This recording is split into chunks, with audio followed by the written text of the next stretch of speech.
Boa noite, sejam bem-vindos a mais uma videoaula da FATEC. Sou a professora Daniela Azevedo e estarei trabalhando com vocês nessa videoaula o tema História da Educação. Dando continuidade, então, ao nosso trabalho, hoje nós vamos trabalhar o capítulo 5 e 6 do nosso livro. Professora, o que nós vamos ver no capítulo 5? Veja bem.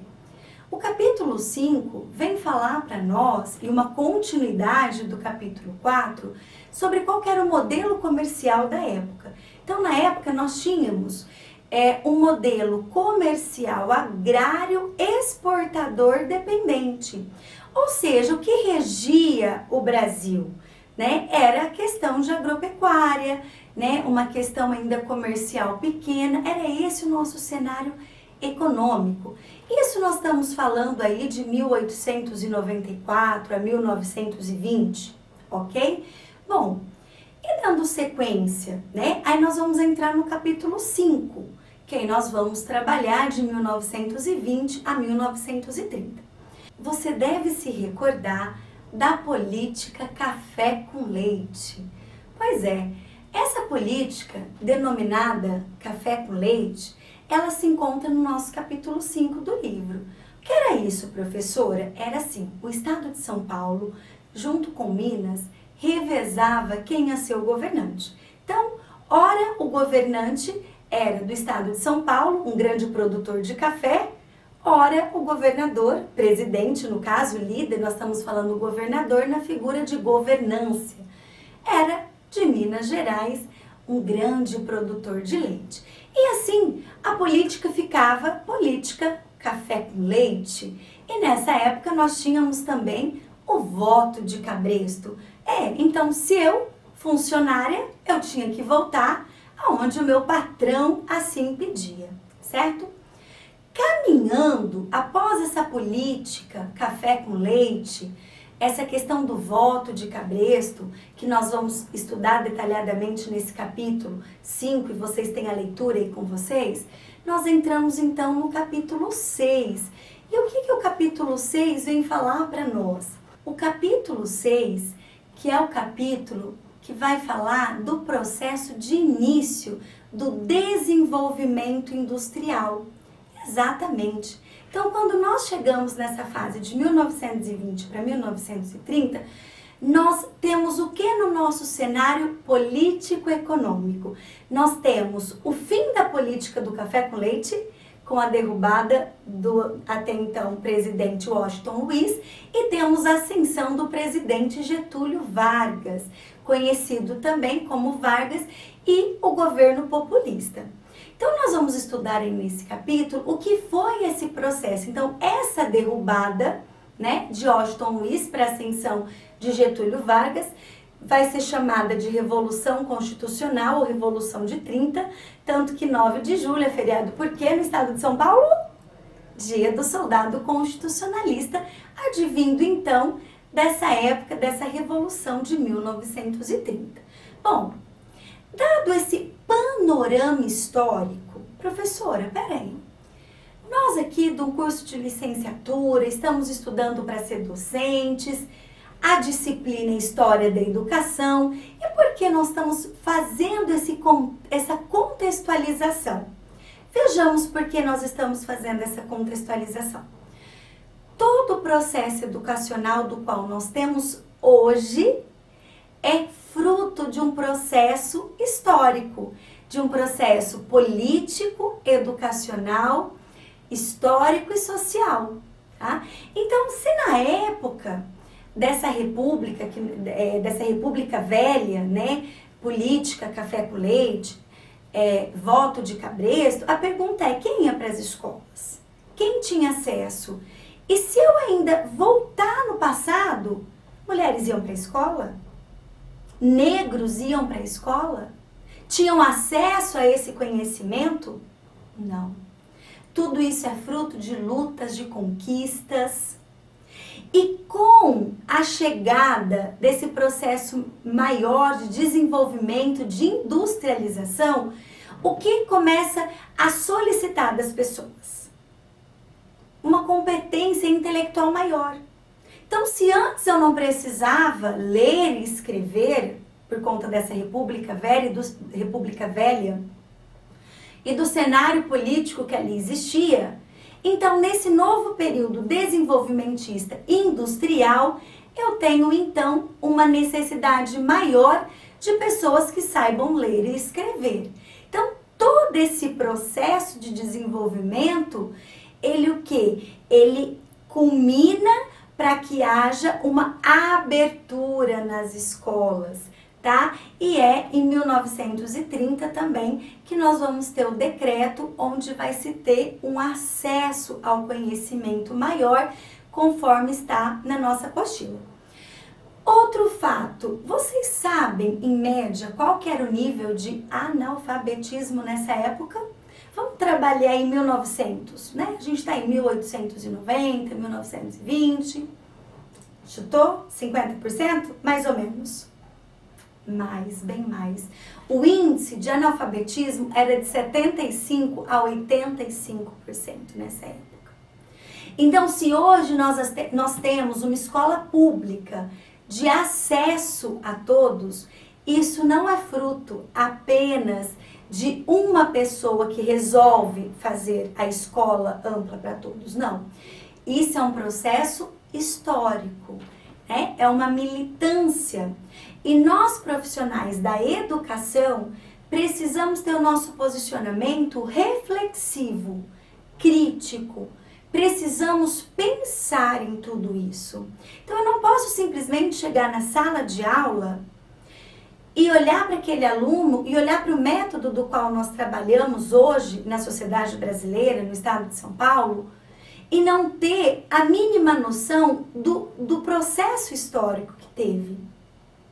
Pergunto para você, você é da época que você ou seus amigos repetiam de ano? Ou você é da época da progressão continuada? Então, o que será que mudou no cenário brasileiro para que os nossos governantes optassem para ter progressão continuada? Qual foi o cenário que precisava ser mudado? Como que estava o contexto político, econômico e social? Social também, professora? Sim, social também. Ou você acha que sempre existiu, por exemplo, merenda escolar? Não. Merenda escolar, ela vem de 1955. E isso por quê? Baseado em estudos, em necessidades. Então, nós precisamos se atentar ao cenário político, sim. Não estou falando de política partidária, estou falando de cenário, contexto político, contexto, cenário educacional, contexto, cenário social. A autora Maria Lúcia Arruda Aranha fala muito bem sobre isso, né? Parafraseando, ela diz que todo processo educacional concomitante se evolui a educação, né? Concomitante se evolui ao processo político, econômico e social. Não temos como trabalhar a educação de uma maneira à parte isolada. Se hoje nós temos uma porcentagem determinada por lei para que se invista em educação, isso é por quê? Porque nós tivemos avanços políticos. Porque na época da República Velha e até mesmo o início, né, dessa Revolução Constitucional com o advindo de Getúlio Vargas, nós não tínhamos uma verba destinada para educação. Então, se tinha projeto, mas a execução. Aonde é o dinheiro? E hoje nós temos uma verba determinada por lei a nível nacional. Né? Não vamos entrar no mérito de quantidades de discussão, mas nós temos isso garantido em lei. Então, nós temos um mínimo. Então, nós, né, eu falo para vocês, alunos, alguém que esteja nos ouvindo, nós do processo educacional, nós professores, precisamos estar atentos a todo esse cenário. Precisamos fazer uma leitura do processo para que então possamos compreender como que se dá o processo educacional do dia de hoje. Compreender quem é esse aluno que está vindo, de qual cenário, de qual contexto social esse aluno surge para mim. E lembrar que se hoje nós temos uma educação pública gratuita, isso é fruto de conquistas, de lutas. E entre esses processos de lutas, nós temos também um projeto que vem se ampliando na atualidade, que é o período integral. E pensamos junto, de onde surgem as demandas? De onde surgem as necessidades para que as pessoas envolvidas no processo, na construção, né, do sistema nosso educacional, pensem na necessidade? De onde surge essa ideia e esses projetos surgem da leitura? Então essa é a palavra que eu quero deixar para nós. Qual é a leitura que nós fazemos da sociedade em que estamos? E agora eu vou vir do micro para o macro, porque nós estamos situados, né? Você está situada numa localização regional, dentro de um estado, dentro de uma nação e dentro de um mundo. E os modelos que nós temos hoje, eles também são observações de outros países. Agora, qual é a realidade local? Qual é a realidade? Como que o Brasil estava vivendo? Então, nós não podemos, enquanto pensadores, reflexivos e estudiosos dessa disciplina tão fundamental para o processo de qualquer educador, história da educação nós estamos discutindo. Então, você não pode simplesmente falar, olha, mas no país tal, o modelo tal dá certo. Realmente, talvez dê certo. Mas qual é o cenário político deles? O cenário econômico e o cenário social.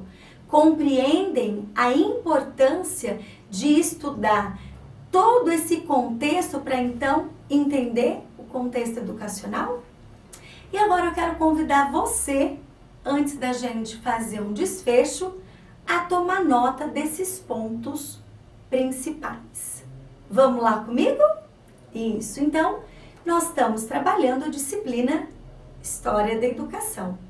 Muito bem. É uma disciplina extremamente importante e que deve levar o aluno a ser pensante, reflexivo e crítico. Não queremos que vocês simplesmente tomem um conhecimento por si só. Não. O conhecimento ele se constrói na busca de vários autores, de vários livros.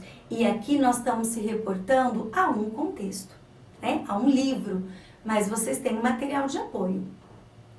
E qual que é o recorte da história que a aula de hoje, essa videoaula fala para nós?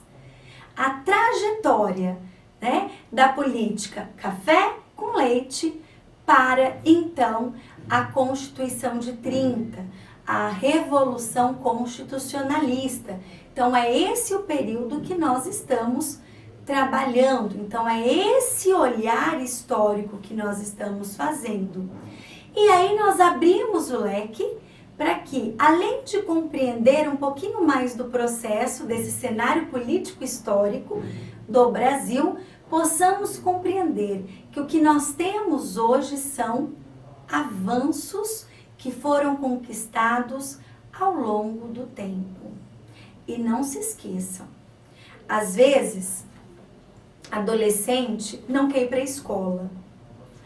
E aí eu digo assim para eles, prestem atenção nessa reflexão. Ótimo, você não quer ir para a escola? Não tem problema. Você simplesmente está deixando de valorizar um direito adquirido ao longo dos anos com muita raça e às vezes, por vezes, derramamento de sangue. Tudo bem, você não quer ir para a escola? Você não quer estudar? Não faz mal. Deixa que o rico estuda. Não precisa estudar não. Deixa que o branco, o homem, estude. Para quê você vai estudar? Não é verdade? Para quê? O que tem se voltar o voto do cabresto? Se determinarem o que você tem que fazer? E aí, o que eles fazem? Arregalam os olhos. E aí nós temos que mostrar para a nossa juventude, os nossos adolescentes e as nossas crianças, que eles não têm a obrigação de estudar, não, eles têm um direito. E esse direito foi adquirido e conquistado com muita luta, com muitos anos.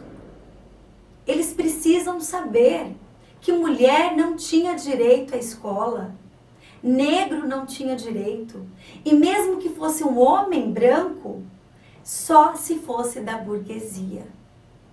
Porque se não fosse, se fosse os famosos proletariados, não tinha direito. E aí, é isso que você quer? Abrir mão desse direito, dessa conquista? Entendem? Entendem a importância de nós, formadores educacionais, entender todo esse processo para que possamos também passar para os nossos alunos esse viés e não simplesmente que ele tem obrigação. Não, ele tem um direito. Foi conquistado esse direito. E aí, eu quero parafrasear, finalizando, Karl Marx. Karl Marx tem uma frase muito linda, que se vocês me permitem, eu vou lê-la. Karl Marx diz assim: a história nada faz. Ela não possui uma riqueza colossal. Ela não conduz lutas. Pelo contrário, é o homem real e vivo, que tudo faz, que trava a luta. Não é história que usa o homem para realizar seus fins, como se fosse uma pessoa à parte. Porém, ela nada mais é do que a atividade do homem que persegue seus fins. Então, nessa disciplina, História da Educação, entendamos nós que não é a história que faz. A história, ela não tem essa riqueza colossal. Quem trava lutas somos nós, homem real e vivo. E que possamos fazer nova história no cenário educacional. Contamos com vocês, alunos da FATEC.